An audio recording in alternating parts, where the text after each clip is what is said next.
You all ready for another one of those tales about the end of everything?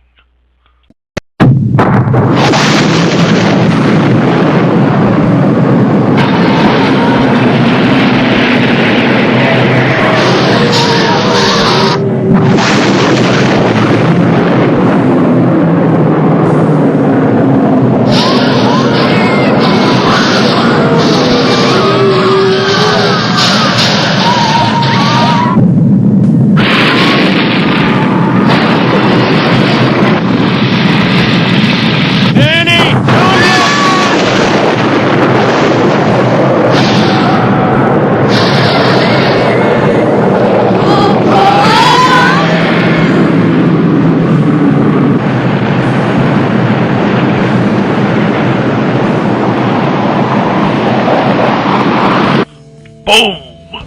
We won the war, but what's that smoke? Lucky you, you survived a nuclear war. Well, don't be too glad. What happens after it is so gruesome, you'll wish you had died on the spot. Today, it all goes out of hand. The East-West conflict revived. China waged war on Japan. The Muslim nations joined forces against the USA, or someone simply made a mistake, whatever. Doesn't really matter. The only living thing that does matter right now is that the inconceivable has happened. There's a nuclear war. And now the SBMs, the ICBMs, the SLBMs cross the sky like oddly shaped featherless birds of destruction. Then all hell breaks loose. There's eye-popping flashes of light everywhere, ear-ripping bangs as all the bombs go off. Cities evaporate, infrastructures crumble, everywhere. A huge mushroom clouds shape the lower atmosphere and tower up into the sky. All the electricity suddenly goes out because there's an electro-magnetic effects as well. And of course, many people die. According to even the mildest scenarios, hundreds of millions die instantly as the nukes go boom. But you survived all that. Better take shelter. For the next days, it will rain highly radioactive fallout particles only. For almost 3 days, 3 nights in a row, it will rain radioactivity continuously in a region several hundreds of kilometers around each impact site. And to be honest, it's best you stayed indoors for a whole year, patiently waiting until the radioactivity levels finally begin to drop. But wait, there's more trouble. As the mushroom clouds begin to fade, the real consequences of nuclear war become apparent. From the explosion sites, huge amounts of evaporated stuff, smoke and soot, rise up into the sky. It's quite different from the usual smoke columns that come from fires. The intense heat from the nuclear impact sites pushes the debris straight up into the highest parts of the atmosphere, the so-called stratosphere. And there, it very slowly starts to disperse, covering even bigger portions of the world. But what's worse, the soot blocks out the sun. Within days, a weird but unprecedented climate shift sets in. Total darkness covers everything. Temperatures drop rapidly. The chances are the soot blanket that prevents the sun from shining spreads across the globe, transforming even the Latin Americas, Asia, and Africa into chilly shadow worlds. There you have it, the infamous, dreaded nuclear winter. Within weeks, it's minus 23 to 30 degrees Celsius everywhere.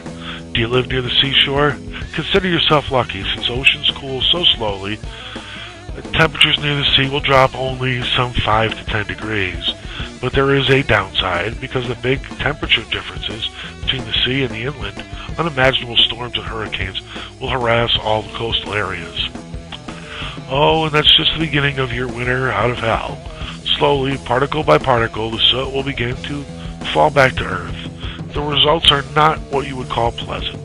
When it rains, the rain consists of burning sulfuric acid, and when it doesn't rain, the wind blows huge amounts of tiny particles of radioactive dust into your face. There's not enough radioactivity there to kill you, but it won't do you much good either. Meanwhile, you're not the only one having a hard time. Plants that live on sunlight and warmth will die within weeks. Animals relying on both plants and warmth will die too. Other animals perish because all the water is frozen, and after a couple of months there won't be any birds anymore. And what's worse, the animals with the biggest chances to survive are not exactly what you'd call good company in the pitch-black darkness. Insects, rats, flies, and cockroaches.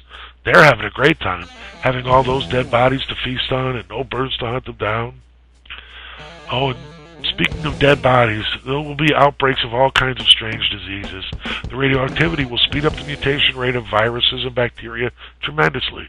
There'll be outbreaks of all kinds of diseases, while it is more than likely that all kinds of new diseases are popping up.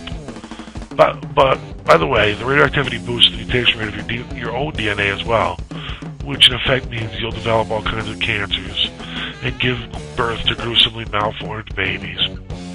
By now you may wish to start those. By now you'd probably wish that those big black clouds that block out the sun would just go, and eventually they will. Depending on how many bombs were exploded during the nuclear war, it will roughly take several months to a year before the sky starts clearing up again. But when it does, the end of all endurance is still not in sight.